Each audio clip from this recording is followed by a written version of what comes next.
ಓಂ ನಮಃ ಶಿವಾಯ. ಎಲ್ಲರಿಗೂ ನಮಸ್ಕಾರ. ನಾವು ಪ್ರತಿದಿನ ವಾಟ್ಸಪ್ನಲ್ಲಾಗಲಿ ಯೂಟ್ಯೂಬ್ನಲ್ಲಾಗಲಿ ಇಡುವಂಥ ಒಂದೊಂದು ವಿಡಿಯೋ ಎಲ್ಲರಿಗೂ ಉಪಯೋಗಾತ್ಮಕವಾಗಿ ಇರಬೇಕಂತ ಹೇಳಿ ನಾವು ಈ ಒಂದು ವಿಡಿಯೋ ಮಾಡ್ತಾ ಇದ್ದೀವಿ. ಏನಪ್ಪ ಅಂದರೆ ಎಲ್ಲ ಮನೆಯಲ್ಲಿ ಯಾವುದೋ ಒಂದು ಸಮಸ್ಯೆ ಏನೋ ಒಂದು ಕಾಡ್ತಾ ಇರುತ್ತೆ, ಏನೋ ಒಂದು ರೀತಿಯ ಅನಾರೋಗ್ಯ ಪೀಡನ ಹಾಗೆ ಪರಿಣಾಮ ಆಗ್ತಾ ಇರುತ್ತೆ. ಅಂಥ ಹೊತ್ತಿನಲ್ಲಿ ಏನು ಮಾಡಬೇಕಪ್ಪ ಅಂದರೆ ಅತಿ ಸಿಂಪಲ್ ಸ್ಕಾಂದ ಪುರಾಣದಲ್ಲಿ ರೇವಾಖಂಡದಲ್ಲಿ ಹೇಳಿರಪಟ್ಟಂಥ ಒಂದು ಅದ್ಭುತವಾದ ಅಂಶ ಏನಪ್ಪ ಅಂದರೆ ಮನೆಯಲ್ಲಿ ಶ್ರೀ ಸತ್ಯನಾರಾಯಣ ಸ್ವಾಮಿ ವ್ರತ ಮಾಡಿಸ್ಕೊಳ್ಬೇಕು. ಅದು ಏನಪ್ಪ ಅಂದರೆ ಎಷ್ಟಿಗಷ್ಟೇ ಇರುತ್ತದು. ಏನಪ್ಪ ಅತಿ ಗಂಭೀರವಾಗಿ ಮಾಡಬಹುದು, ಇಲ್ಲ ಸಾತ್ವಿಕವಾಗಿ ಮಾಡ್ಬೋದು, ಇಲ್ಲ ನಾವು ಮಾಡುವಂಥ ವ್ರತ ದೊಡ್ಡ ವಿಜೃಂಭಣೆಯಿಂದನೂ ಮಾಡ್ಬೋದು, ಇಲ್ಲ ಅತ್ಯಂತ ಕಡಿಮೆ ಖರ್ಚಿನಲ್ಲಿ ಭಕ್ತಿಯುಕ್ತವಾಗಿ ಮಾಡಬಹುದು. ಎಲ್ಲ ತರಹದ ಒಂದು ಸವಲತ್ತು ಇರುತ್ತೆ ಈ ವ್ರತ ಮಾಡಲಿಕ್ಕೆ.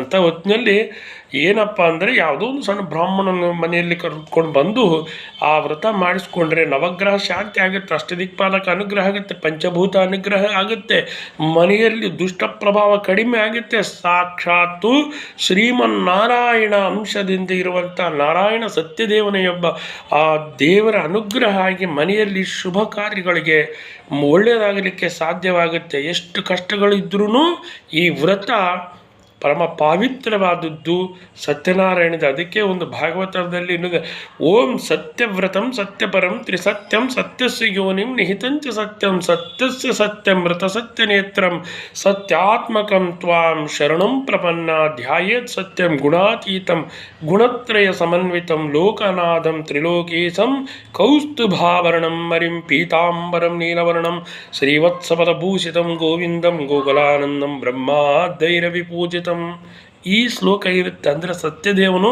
ಎಂಥ ಒಳ್ಳೆ ದೈವತ್ವದಿಂದಿರುತ್ತೆ ಅಂತ ಹೇಳಿ ನಮಗೆಲ್ಲ ಇರುತ್ತೆ. ಅದರ ಸಲುವಾಗಿ ನೀವು ಏನೇ ಕಷ್ಟ ಇದ್ರೂ ಸತ್ಯನಾರಾಯಣ ಸ್ವಾಮಿ ವ್ರತ ಇಟ್ಕೊಂಡು ಕೆಲವು ಕಡೆ ಸಾಮೂಹಿಕವಾಗಿ ಆದರೂ ಮಾಡ್ತಾರೆ, ಕೆಲವು ಕಡೆ ಮನೆಯಲ್ಲೂ ಮಾಡಿಸ್ಕೊಳ್ಳೋದು ಭಾಳ ಉತ್ತಮವಾದಂಥ ಒಂದು ಪ್ರಕ್ರಿಯೆ. ಅದು ಮಾಡಿಸ್ಕೊಳ್ರಿ, ಎಲ್ಲರಿಗೂ ಒಳ್ಳೆಯದಾಗಲಿ. ಆ ಸತ್ಯದೇವನ ಸಂಪೂರ್ಣ ಅನುಗ್ರಹ ನಿಮ್ಮೆಲ್ಲರಿಗೂ ಬರಬೇಕಂತ ಹೇಳಿ ನಮಸ್ಕಾರ ಮಾಡ್ತಾ ಇದ್ದೇನೆ. ಓಂ ನಮಃ ಶಿವಾಯ. ಓಂ ನಮೋ ನಾರಾಯಣಾಯ.